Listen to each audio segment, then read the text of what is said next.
ଲୋକମାନେ ସମସ୍ତେ ଭାରତ ଭୂମିରେ ଜନ୍ମଗ୍ରହଣ କରିଛନ୍ତି, ମନକୁ ଆଣିଲେ ଏବଂ ତାପରେ ଏଭଳି ଏକ ଆଇନ ପ୍ରତିଷ୍ଠା କଲେ ଯାହା ସମସ୍ତଙ୍କ ପାଇଁ ଉପଯୋଗୀ ହେବ ଏବଂ ସାରା ବିଶ୍ୱ ମଧ୍ୟ ତାକୁ ମାନିବ।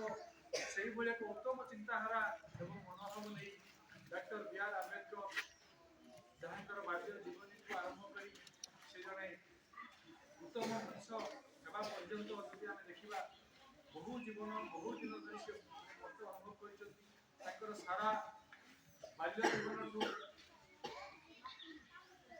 ଯୌବନ ଏବଂ ବାର୍ଦ୍ଧକ୍ୟ ପର୍ଯ୍ୟନ୍ତ ଯେତେବେଳେ ସେ ନିଜକୁ ତିଆରି କଲେ ଏବଂ ଏ ସମାଜରେ ଜଣେ ମହାନ ମଣିଷ ଭାବରେ ନିଜକୁ ଗଢ଼ି ତୋଳିଲେ, ସେ ସବୁର ପଛରେ ଅକ୍ଳାନ୍ତ ପରିଶ୍ରମ ହିଁ ତାକୁ ଥିଲା ଏବଂ ସେ ଏତେ ପରିଶ୍ରମୀ ଥିଲେ ଏବଂ ଏତେ ସାହସୀ ଥିଲେ ଯାହାକି ତାଙ୍କର ନିଦର୍ଶନ ଏବଂ ନିଦର୍ଶନ ଆମେମାନେ ସବୁବେଳେ ହିଁ ମନେ ପକାଇବା ଉଚିତ।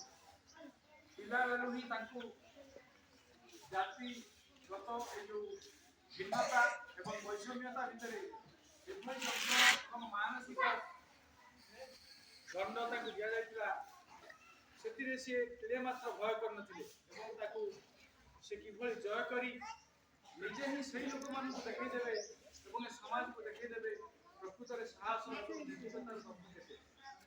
ଏବଂ ସେହି ସମୟ ଆସିଲା, ସେ କଠୋର ପରିଶ୍ରମ କରି ଏମିତିକି ତାଙ୍କୁ ବିଦ୍ୟାଳୟରେ ପାଠ ପଢ଼ିବାକୁ ଦିଆଯାଇଥିଲା। ଯେ ଆଜି ଶାସନ ନୀତି ଆଇନ ପ୍ରଦାନ କରିଥିଲେ, ଯାହାଙ୍କ ପାଇଁ ଆଜି ଆମେ এই দিନରେ এই তিରঙ্গা ପତାକା ସମସ୍ତେ ପୂଜା। ଜାତିଗତ এই ଯେଉଁ ବୈଷମ୍ୟ